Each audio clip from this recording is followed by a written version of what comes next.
Hi zusammen, ich bin Tim von Kalkoff und wir sind heute auf den Partner Days, den Händlertagen von uns. Genau, und da wird auch das neue Modelljahr 2025 vorgestellt. Ich bin richtig gespannt, was die neuen E-Bikes können. Ich hoffe, ihr auch. Auf geht's, lasst uns die neuen Modelle anschauen.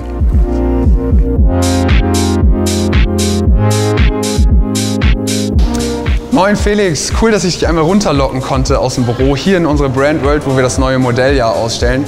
Felix, vielleicht vorab erstmal zu dir. Wer bist du und was machst du genau bei Kalkoff? Hi Tim, ich bin Felix, 30 Jahre alt, bin hier Produktmanager bei Kalkoff seit 2018 und genau, lebe und wohne in der Stadt Oldenburg. Das ist ganz hier in der Nähe und genau. Ja super, dann lass uns doch direkt mal loslegen. Was ist denn alles neu bei Kalkoff im Modelljahr 2025? Was sind so die Neuheiten? Ja. In 2025 haben wir mehrere Neuheiten. Die erste Neuheit ist das neue Entice 5 Line-Up. Dann haben wir ein neues Entice 7 Line-Up. Wir haben das preisgekrönteste Level bei uns im Sortiment. Die Light-Modelle haben wir erweitert um Preiseinstiegsfahrzeuge und wir haben viele neue spannende Farben.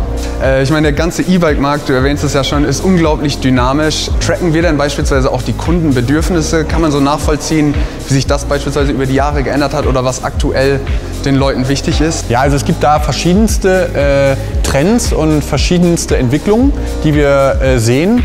Eine davon ist das Thema Leichtigkeit oder Gewicht im Thema E-Bike und das haben wir in 2024 für uns sozusagen auf die oberste Fahne geschrieben und haben 2024 die ersten Light-Modelle gebracht im Kalkoff-Sortiment und haben jetzt in 2025 dieses Thema nochmal um Preiseinstiegsfahrzeuge erweitert.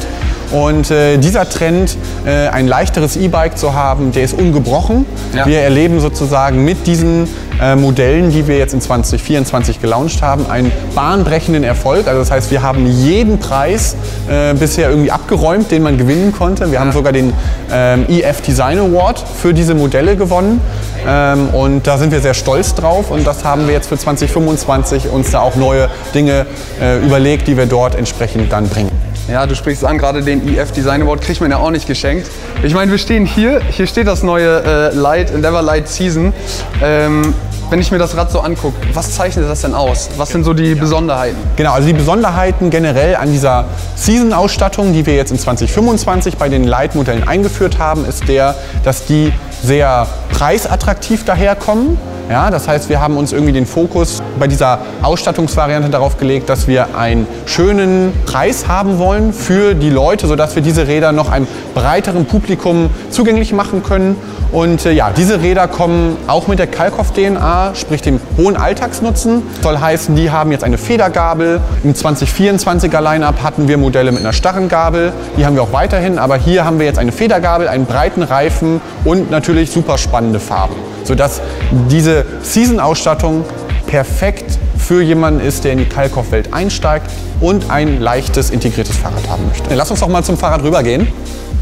So Tim, jetzt zeige ich dir hier nochmal alle Features, die alle unsere Light-Modelle gemeinsam haben. Ja. Wir haben bei der Entwicklung ja ganz viel uns Gedanken gemacht, wie können wir dieses Fahrrad sehr alltagstauglich gestalten.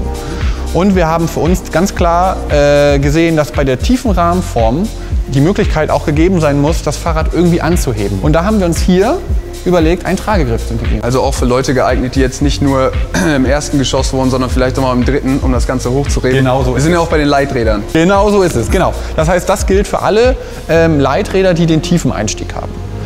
Das zweite Besondere ist, dass du hier vorne am Steuerkopf die Möglichkeit hast, ein Front Carrier Set zu montieren. Okay. Bei dem Image Light Advance ist das standardmäßig dabei, aber bei allen anderen Modellen kannst du das montieren. Das ist super leicht, super zugänglich. Das haben wir so einfach gestaltet, dass sogar der Endverbraucher kann. Das heißt, ich kann auch mit dem Endeavour noch mal einkaufen fahren und meine ganzen Lebensmittel sicher nach Hause transportieren. Genau so ist es. Und cool. Das Set kommt dann für 99 € für dich, für den Endverbraucher und ist dadurch auch irgendwie, glaube ich, sehr stark im Preis. Absolut. Genau. Das nächste tolle Feature, was wir bei diesen Rädern implementiert haben, ist die Möglichkeit, dass du deine Reichweite erhöhen kannst. Die kannst du erhöhen, indem du eine Zusatzbatterie, das ist der Bosch Power More 250, kaufst und dann entsprechend hier montierst mit einem Kabel auf der Rückseite, mit dem ja, mit dem Stromanschluss verbindest und dann bis zu 50 Kilometer mehr Reichweite hast. Sodass du dann praktisch in Summe auf bis zu 130 Kilometer Reichweite kommst. Ja, wenn man alles zusammennimmt. Genau, die interne Batterie plus die externe Batterie.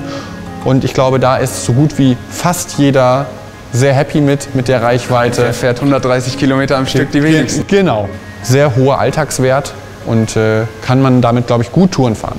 Genau, Endeavour haben wir jetzt besprochen. Was wir aber auch haben, sind ja leichte Image-Modelle und leichte Entice-Modelle.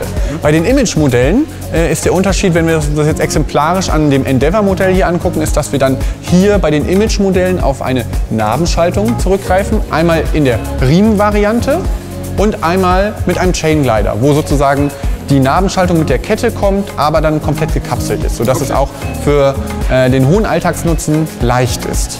Ja? Was sich noch unterscheidet, ist, dass wir ein Front Carrier Set ab Werk haben bei dem Image Lite Advance. Ja. Und genau, das sind die Unterschiede zum Image. Beim Entice ist es folgendermaßen, hier greifen wir auch auf eine Kettenschaltung zu, wie beim Endeavour, allerdings mit einem größeren Übersetzungsbereich. Das heißt, gerade wenn man in hügeligen Regionen unterwegs ist, hat man noch mehr Bandbreite. Ja. Genau. Was wir auch haben, wir haben eine Federgabel mit mehr Federweg. Das ist auch gerade im Hügeligen wichtig oder wenn man auch sozusagen auf Feldwegen unterwegs ist, dass man da einfach etwas mehr Dämpfung hat. Das heißt, da haben wir bis zu 80 mm Federweg im Entice-Bereich und wir haben einen sehr grobstolligen Reifen, der perfekt für Feldwege gemacht ist. Ja? Das sind die entscheidenden Unterschiede. Wahnsinn, das heißt, wenn ich das mal zusammenfasse, was ich für mich mitnehme, die 24er Modelle bleiben, sind weiterhin im Handel verfügbar. Für 25 on top die Season-Modelle, immer noch Weltklasse Preis-Leistungs-Verhältnis, leichte Teile und immer noch eine hohe Alltagstauglichkeit. Also sind wir bestens gerüstet. Super, Tim. Super spannend. Felix, ich danke dir für die ganzen Infos. Also ich fand es super lehrreich. Das Lite hat mich auf jeden Fall überzeugt. Danke dir für deine Zeit und dann würde ich sagen, machen wir uns auf. Ab zum nächsten Rad. Hi Jonny, cool, dass du schon auf mich wartest. Hier in diesem Blumenmeer aus Compact E-Bikes. Sehr cool. Vielleicht für die Zuschauer einmal vorab, Jonny, wenn du dich einmal vorstellen kannst, wer bist du, was machst du bei Kalkoff? Ja, ich bin Jonny und ich arbeite im Produktmanagement bei Kalkoff und mache da so ein bisschen den Mobilitätsbereich bei unseren Fahrrädern. Was mich einfach generell vielleicht mal interessiert, aus dem Produktmanagement zu hören, was glaubst du, das Fahrradfahren, wo entwickelt sich das einfach jetzt hin? Ja, wir hatten ja natürlich während der Corona-Zeit diesen immensen Fahrradboom, mit dem wir eben gesegnet waren. Das Fahrradfahren war da eher im Freizeitbedarf oder in der Freizeitorientierung, dass die Leute nicht in Urlaub gefahren sind, sondern stattdessen eben vor Ort eben was gemacht haben und sich dafür die Räder gekauft haben. Jetzt sind wir aber wieder in der neuen normalen Situation angekommen, dass die Leute wieder zur Arbeit müssen, dass die Alltagstätigkeiten wieder in den Vordergrund rücken. Und das zeichnet jetzt eben auch mehr und mehr das Fahrradfahren wieder aus, dass es eben als Lösung auch im Alltag dienen muss. Ja, also haben wir eigentlich ein sehr dynamisches Umfeld. Wie reagiert Kalkoff an sich dann drauf? Also hat das auch Auswirkungen auf unsere ganze Produktpalette? Ja, das hat Auswirkungen, dass wir eben einzelne Sachen nochmal ganz explizit in den Vordergrund stellen und auch als Entwicklungsziel bei unseren Rädern machen. Und das ist eben das Thema Alltagstauglichkeit, Alltagsnutzen, dass das eben bei unseren neuen Entwicklungen und eben auch bei Modellpflege immer im Vordergrund steht. Ich meine, du sprichst es schon mal an, Alltagstauglichkeit. Ich habe es gerade auch schon mal gesagt, wir haben hier unglaublich viele Kompakträder stehen. Ja, was zeichnet das Rad denn eigentlich aus? Was macht das Rad vielleicht auch für den Endkunden spannend? Ja, das Rad ist für den Endkunden aus unterschiedlichen Perspektiven spannend. Wenn es eben um das Thema Alltag geht, ist zum einen natürlich das, wie das Kompakt im Namen schon sagt, die kompakte Bauweise, dass ich das eben auch schnell noch platzsparend über den Twist Speedlifter noch platzsparender zusammen komprimieren kann. Aber es ist eben auch unter Alltagsgesichtspunkten auch das Thema, dass ich eben viel mitnehmen kann, dass ich das Thema Geometrie eben hier auch spielen kann, dass ich eben eine Geometrie für alle Körpergrößen habe, dass es eben auch schnell auf den Fahrer einstellbar ist und dass ich eben in Bezug auf Alltagstauglichkeit eben die Möglichkeit habe, auch viel mitzunehmen. Wir haben überall unterschiedliche Anschraubpunkte an den Rädern vorgesehen, die ich nutzen kann. Wir haben immer einen Frontgepäckträger dran, Und wir haben eben mit 170 Kilo auch ein sehr hohes Systemgewicht. Also ich kann eben auch ordentlich Gewicht auf den Rädern zuladen. Und wir haben eben auch hier gerade bei unseren Gepäckträgern den großen Vorteil, dass wir eine Kindersitzfreigabe haben. Das heißt, ich kann direkt auf diesen Gepäckträger über die MIG-HD-Schnittstelle Kindersitze montieren.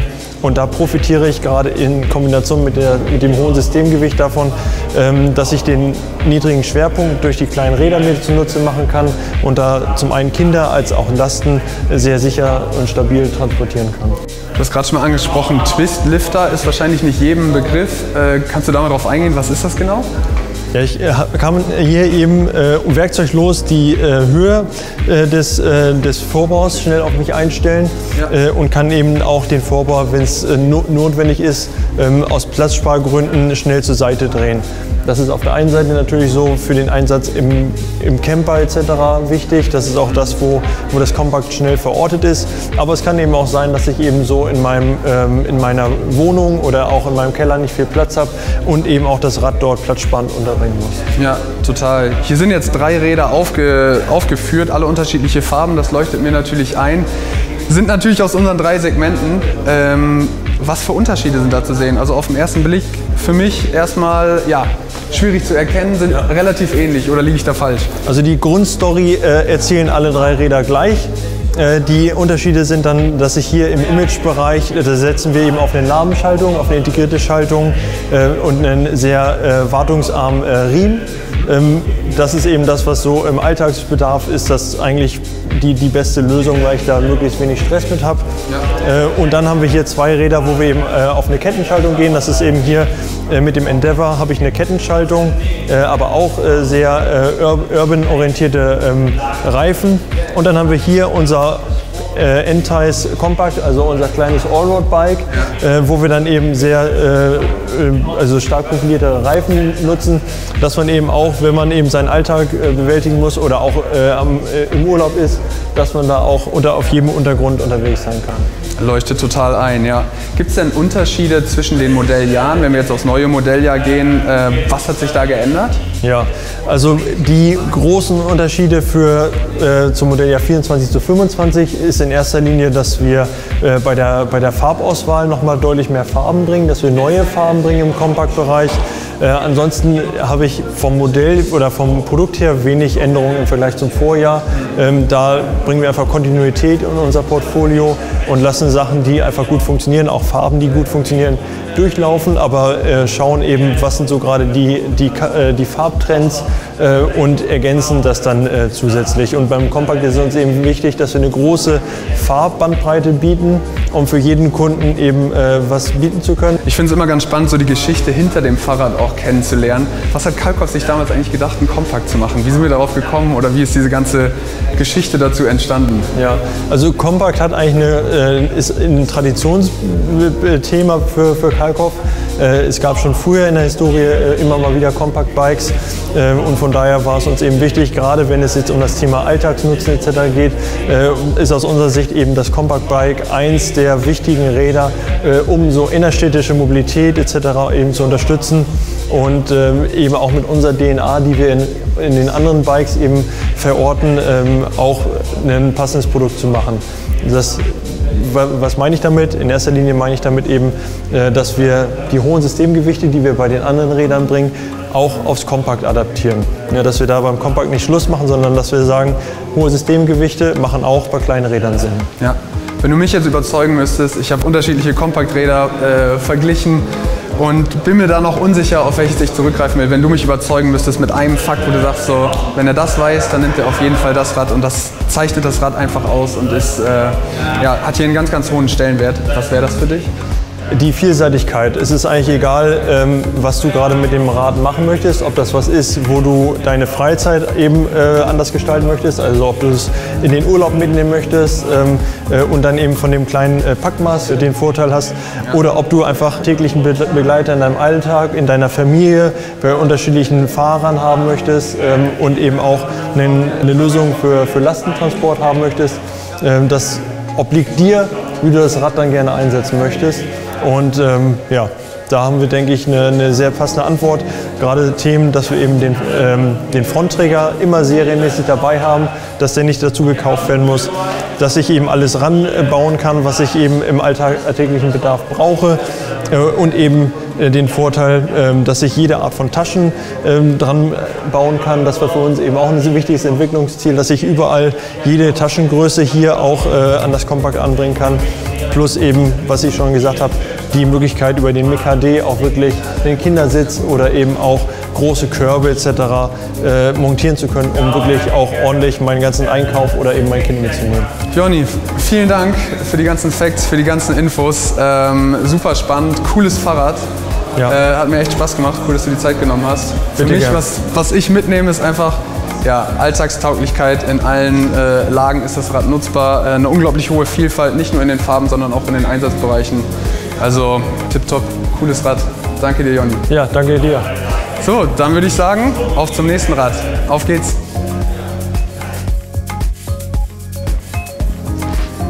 Rainer, moin, super, dass du auf mich wartest. Hier direkt vor den neuen Fünfern. Ich bin sehr gespannt. Rainer, bevor wir starten, ich meine, du bist ein Urgestein bei Kalkoff. Viele kennen dich aus den Videos vielleicht schon, aber vielleicht magst du trotzdem noch mal ein, zwei Sätze über dich verlieren. Wer bist du und was machst du bei Kalkoff? Ja, ich bin Rainer. Ich bin schon über 20 Jahre hier bei Kalkoff, eigentlich schon immer im Produktmanagement. Das heißt, habe schon ein paar Räder betreut, über die verschiedenen Motoren und Geschäftsetappen hinweg. Und das sind jetzt die neuesten Modelle, das sind unsere neuen 5er-Level. Ja, total lange dabei, du sprichst es schon an. Kannst du für dich denn eruieren, was jetzt so die neuesten Trends im E-Bike-Markt generell sind und wie wir als Kalkoff vielleicht auch darauf reagieren? Also aktuell sind es eigentlich zwei Haupttrends, glaube ich, die man identifizieren kann. Zum einen geht auf der einen Seite der Trend wieder eher zum klassischeren Fahrradlook mit leichteren, schlankeren Modellen oder eben auf der anderen Seite mit wirklich robusten, soliden Alltagsbegleitern, die dann auch ein paar Kilo mehr aushalten. Und wie ich mich hier umschaue, sind wir genau beim zweiten Aspekt, nehme ich mal an. Hier stehen die neuen N-Tice 5. Vielleicht kannst du uns einfach mal mit auf die Reise nehmen. Was macht diese Räder denn so besonders? Was zeichnet die aus? Ja, beim N-Tice 5 sind wir tatsächlich genau da, also beim zweiten Trend. Das ist so, dass das wirklich Alltags-Alleskönner sind und dann sehr, sehr freizeitorientiert. Also wir haben hier Räder in unserer Allroad-Kategorie. Das bedeutet neben City, Trekking ein großes neues Segment, was sich aufgetan hat. Also eher Stollenbereifung, ich kann auf Schotterwege, ich kann mal über Wurzeln fahren, kann aber auch über die Anbauteile, die wir gewählt haben, auch jeden Tag im Alltag zum Pendeln benutzen oder eben für den ganz normalen Tagesbedarf einen Kinderanhänger dranhängen, einen Kindersitz auf den Gepäckträger machen und Co. Und da zeichnen sich unsere Räder eben besonders aus, weil wir ein sehr hohes zulässiges Gesamtgewicht haben von 170 Kilo auf den Rädern, was man natürlich eben unterschiedlichst nutzen kann. Wenn wir hier die Räder aufgeführt haben, inwieweit unterscheiden die sich denn konkret? Also klar, Farben sind für mich eindeutig, die erkennt natürlich jeder, aber gibt es da nochmal technische Aspekte, die sich da auch nochmal unterscheiden? Also wir haben ein paar technische Aspekte, die bei allen Rädern gleich sind. Also vor allem das Grundchassis, der Rahmen, die Rahmenplattform ist erstmal gleich. Bei allen Modellen gibt es einen Tiefeinsteigerrahmen, es gibt einen Trapezrahmen, es gibt einen Diamantrahmen, eben so wie es die persönlichen Vorlieben beim Rahmen oder beim Fahrrad hat. Wir haben besonders robuste Komponenten gewählt, also wir haben sehr stabile, lange Schutzbleche, dass man eben nicht im Spritzwasser steht und Co. und nichts klappert. Wir haben sehr stabile Gepäckträger für Kindersitze, für Körbe, für Taschen und insgesamt sind eben alle Teile so ausgelegt, dass dieses zulässige Gesamtgewicht gehalten wird. Ja. Die Räder unterscheiden sich dann im Detail in der Spezifikation. Also wir haben Modelle, die mit Nabenschaltung und Riemen ausgelegt sind. Wir haben Kettenschaltungsmodelle bis hin zu einem Rad mit eher noch hochwertigerer Ausstattung und einem ABS. Spannend. Ich habe hier gerade schon mal geschaut und sehe bei der Akkuentnahme, ist hier völlig unterschiedlich. Also wenn man hier guckt und da guckt, der eins zur Seite, das andere nach oben. Wie kommt es dazu? Ja, es kommt dazu, weil wir unsere Akkuentnahme eigentlich danach ausgelegt haben, wie der Nutzer das am besten bedienen kann. Beim Tiefeinsteiger ist es so, wir haben die Akkuentnahme nach oben gemacht, weil es ist am einfachsten nach oben, es ist am ergonomischsten und wir haben den Platz beim Tiefeinsteiger. Ja. Wenn wir beim Diamant- oder Trapezrahmen schauen, da ist nun mal ein Rohr darüber, um dem Rad eben noch mehr Steifigkeit, noch mehr Stabilität zu geben. Da haben wir aber Platz zur Seite, eben nicht nach oben raus. Deswegen haben wir uns hier eine Entnahmeversion zur Seite ausgedacht, wo man auch da eben den Akku ganz angenehm entnehmen kann. Großer Vorteil ist eben, bei sportlichen Rädern sieht man es oft, dass die Akkuentnahme nach unten ist. Und da ist man ganz schnell in einem Bereich, der ist dreckig, da ist das Laufrad im Weg, das ist immer ein bisschen kompliziert und fummelig, man kann es nicht genau sehen. Da haben wir uns eben für die Seite entschieden, bei den Modellen und bei die Top-Version bei den Wave. Ja. Rainer, was ich besonders spannend finde, ist auch das Cockpit. Ich kenne das normalerweise, dass hier vorne ein Kabelsalat ist. Sehe ich hier gar nicht. Was hat es damit auf sich? Ja, bei dem Cockpit haben wir uns extrem viel Mühe gegeben. Wir haben immer schon Kabel integriert, das ist aber mitunter nicht ganz einfach. Ja. Und haben jetzt komplett ein neues Cockpit entwickelt für diese Plus-Modelle, für die 5er und 7er. Wir haben alle Kabel integriert. Also das Fahrrad ist jetzt sogar ein ABS-Modell, wo wir eigentlich noch Kabel, Leitungen, Remotes haben. Also eigentlich ist hier vorne sehr viel los. Ja. Wir haben es aber geschafft, durch eine clevere Konstruktion, dass alle Kabel hier vorne eingefangen werden, hier reinlaufen, seitlich in den Rahmen laufen, teilweise durch den Gabelschaft laufen und eben dahin geführt werden, wo sie ankommen müssen. Also dieser ganze Kabelbaum zum ABS verschwindet eben hier völlig und alle anderen Kabel laufen zum Motor, zur Batterie oder zum Leitwerk, wo sie hin müssen. Und man sieht eigentlich nichts mehr. Gar nicht, ja. Trotzdem ist der Lenkervorbau komplett verstellbar. Also wie für Kalkoff, sage ich mal, die Anforderungen, können unsere Kunden das Ding komplett hochstellen. Also man kann wirklich sehr, sehr aufrecht auf diesen Rädern sitzen. Ja. Und auch die Kulisse für das Display und für die Lampe gibt so viel Verstellmöglichkeiten her, dass man eigentlich in jeder Vorbausituation das Display perfekt einstellen kann oder eben auch das Licht auf die Straße bringen kann. Komplett hochwertig. Was ich mich auch frage, Antriebssystem, ich kenne es ja von anderen Rädern, hier sieht man es auf den ersten Blick gar nicht. Ich vermute, das ist hier oder wo haben wir das? Ja, wir haben Mittelmotor, das ist der neue Bosch CX, also der allerneuesten Generation. Der ist im Prinzip basiert sehr auf dem alten, hat ein bisschen anderes Baumaß, ist aber deutlich leiser und laufruhiger geworden, also noch eher in Richtung Trekkingbike entwickelt. Ja. Und wir haben neue Batterien und ich sag mal, unschwer zu erkennen, das Hauptrohr ist schon relativ groß. Ja. Da können wir eine 800 Wattstunden Batterie unterbringen, gibt es aber auch in der 600 Wattstunden Version. Wie weit reicht das ungefähr? Gibt es da Zahlen? Je nachdem, wie schlank du bist oder wie viel Gegenwind du hast, kann das wirklich von 70 Kilometer im Volllastmodus bis hin zu 150, 60 Kilometer alles sein. Da kann man aber auf die Bosch Homepage gehen und das im Prinzip einmal mit den eigenen Daten ausrechnen. Rainer, vielen Dank für die Vorstellung des Rads. Richtig Gerne. Cool. Wenn ich das für mich zusammenfasse, super sportliches Rad, für alle Alltagssituationen geeignet. Ich kann das sogar nehmen und im Wald fahren, über jede Wurzel hinweg. Absolut, ja. Richtig cool. Also ein Rad könnte ich mir vorstellen, da selbst zu fahren. Danke dir, Rainer. Schön, danke. Cool. So, dann würde ich sagen, machen wir uns auf zum nächsten Rad. Auf geht's. Komm. Hi Tim, super, Hi. dass du hier schon auf mich wartest. Auf Wolken gebettet, die neuen 7er im Hintergrund. Sehr stark. Bevor wir loslegen, vielleicht magst du dich einmal den Zuschauern vorstellen. Wer bist du und ja, was machst du bei Kalkoff? Gerne. Ich bin Tim aus Produktmanagement bei Kalkoff. Habe den Schwerpunkt Technik für die 5er und die 7er. Cool, dann lass uns direkt mal loslegen. Das 7er steht hinter dir. Was zeichnet das Rad aus? Was ist daran spannend? Ja, spannend und neu ist auf jeden Fall, wir haben Fully. Sehr robust, sehr starr. Wir haben einen verstärkten Hinterbau. Genau. Gibt es da so von der technischen Seite irgendwie Aspekte, die da hervorstechen, vielleicht besonders sind oder das Ganze zu einem Top-Produkt machen? Ja, was direkt ins Auge sticht, der Kettenkasten, zweigeteilt. Brauchen wir, da der Hinterbau mitfedert, bewegt sich der Kettenkasten mit. Wir wollen trotzdem eine geschützte Hose gewährleisten und genau, es funktioniert ganz gut. Ich sehe hier schon, diese ganzen Anschraubpunkte gibt es ja auch etliche. Was hat es damit auf sich? Unsere Multi-Mounting Points. Wir können viele verschiedene Sachen anschrauben. Man braucht mal ein Faltschloss, mal eine Flasche, was man möchte. 2 Flaschen. Wir haben hier vorne extra an den Steuerkopf noch welche gesetzt. Genau, können wir überall was anschrauben. Und das heißt, wenn ich länger unterwegs bin, sehe ich hier, habe ich auch noch die Möglichkeit, mein Handy zu laden oder was? Nee, das ist unser Ladeport. Okay. Den haben wir auf und zuklappen, können das Ladekabel oben reinstecken, müssen uns nicht mehr bücken. Wir hatten es früher immer unten. Was sind denn so, wenn wir die beiden Entais 7 hier stehen haben, so die größten Unterschiede zwischen den beiden Rädern? Ja, nicht nur die Farbe, auch die Rahmenform. Wir haben jetzt auch einen Wave Fully, einen Tiefeinsteiger und gewährleisten so, jeder Mensch kann quasi bei uns ein Voll-Suspension-Bike fahren. Cool. Für welche Zielgruppe ist das denn insgesamt gedacht? Kann das jeder einfach nehmen oder hat man da schon einen bestimmten Typen vor Augen? Der Einstieg ist Mitte 30, denke ich mal. Und wir haben eine Entais hier stehen, also abseits der Straße, auch auf erkennbaren Wegen. Wir können also überall mit dem Rad fahren. Ich würde es gar nicht so speziell hinstellen. Für den Händler vielleicht auch spannend, die Entwicklungsgeschichte zu kennen, um das Ganze ein bisschen zu unterfüttern, wenn man Kunden vor Ort hat. Wie ist Kalkoff darauf gekommen, jetzt einen Fully plötzlich zu machen? Wir gucken uns logischerweise auch den Markt an und haben das Gefühl, die Anforderung ist da und haben einfach mal unser 7er auf die nächste Stufe gebracht. Gibt es denn für mich, wenn ich jetzt vorstelle, ich bin Händler, so die 3 Facts, wenn ich einen Kunden im Laden habe, die ich unbedingt mitteilen muss, damit ich davon ausgehen kann, dass er sich genau für dieses Rad entscheidet? Ganz klar die 170 Kilo, also unser Plus. Wir begrenzen das Fahrergewicht auf 120 Kilo. Ja. Das Gesamtrad kann die 170 Kilo, das ist dem Dämpfer geschuldet. Der kann halt nur einen gewissen Druck ab, deswegen beschränken wir das auf die 120 Kilo. Und wir sind halt besonders robust. Ne? Wir können mit dem Rad echt viel machen und es lässt eigentlich keine Wünsche offen. Wir haben eine absenkbare Sattelstütze zum Beispiel drin, wir haben unser neues cleanes Cockpit drin. Die absenkbare Sattelstütze, wie funktioniert die? Das habe ich schon mal gehört. Wir haben einen Hebel an einem Lenker links, den drücke ich und durchs Körpergewicht sackt sich die Stütze also ein. Wahnsinn. Tim, vielen Dank für die ganzen Infos. Richtig cooles Rad geworden, also da könnt ihr echt stolz drauf sein. Was ich für mich mitnehme, sportliches Rad, erstes Fully von Kalkoff. Ich kann es überall benutzen, kann im Wald umherfahren, auf unebenen Wegen. Also ich habe richtig Bock auf das Rad.